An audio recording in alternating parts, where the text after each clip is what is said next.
Exodus chapter 10. Adonai said to Moshe, "Go to Pharaoh, for I have made him and his servants hard-hearted, so that I can demonstrate these signs of mine among them, so that you can tell your son and grandson about what I did to Egypt and about my signs that I demonstrated among them, and so that you will all know that I am Adonai." Moshe and Aharon went in to Pharaoh and said to him, "Here is what Adonai, God of the Hebrews, said. How much longer will you refuse to submit to me? Let my people go so that they can worship me. Otherwise, if you refuse to let my people go, tomorrow I will bring locusts into your territory. One won't be able to see the ground, so completely will the locusts cover it.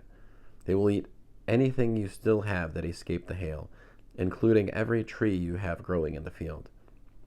They will fill your houses and those of your servants and of all the Egyptians. It will be like nothing your fathers or their fathers have ever seen since the day they were born until today." Then he turned his back and left. Pharaoh's servants said to him, "How much longer must this fellow be a snare for us? Let the people go and worship Adonai their God. Don't you understand yet that Egypt is being destroyed?" So Moshe and Aharon were brought to Pharaoh again, and he said to them, "Go worship Adonai your God. But who exactly is going?" Moshe answered, "We will go with our young and our old, our sons and our daughters, and we will go with our flocks and herds, for we must celebrate a feast to Adonai." Pharaoh said to them, "Adonai certainly will be with you if I ever let you go with your children. It's clear that you are up to no good. Nothing doing. Just the men among you may go and worship Adonai. That's what you want, isn't it?" And they were driven out of Pharaoh's presence. Adonai said to Moshe, "Reach out your hand over the land of Egypt, so that the locusts will invade the land and eat every plant that the hail has left." Moshe reached out with his staff over the land of Egypt, and Adonai caused an east wind to blow on the land all day and all night.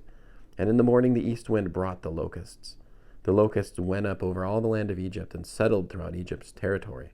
It was an invasion more severe than had ever been before or will ever be again. They completely covered the ground so that the ground looked black. They ate every plant growing from the ground and all the fruit of the trees left by the hail.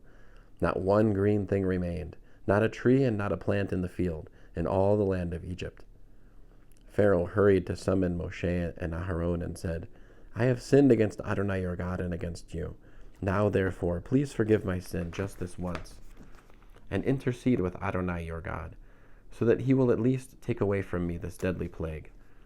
He went out from Pharaoh and interceded with Adonai.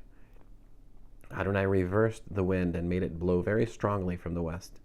He took up the locusts and drove them into the Sea of Suf. Not one locust remained on Egyptian soil. But Adonai made Pharaoh hard-hearted, and he didn't let the people of Israel go.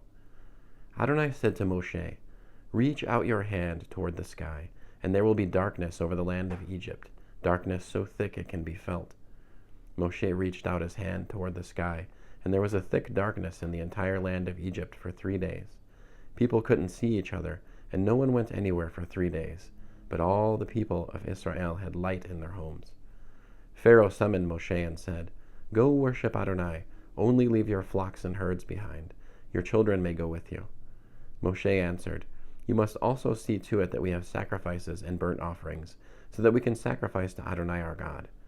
Our livestock will also go with us. Not a hoof will be left behind, because we must choose some of them to worship Adonai our God, and we don't know which ones we will need to worship Adonai until we get there." But Adonai made Pharaoh hard-hearted, and he would not let them go. Pharaoh said to them, "Get away from me, and you had better not see my face again, because the day you see my face, you will die." Moshe answered, "Well spoken. I will see your face no more." End of Exodus, chapter 10.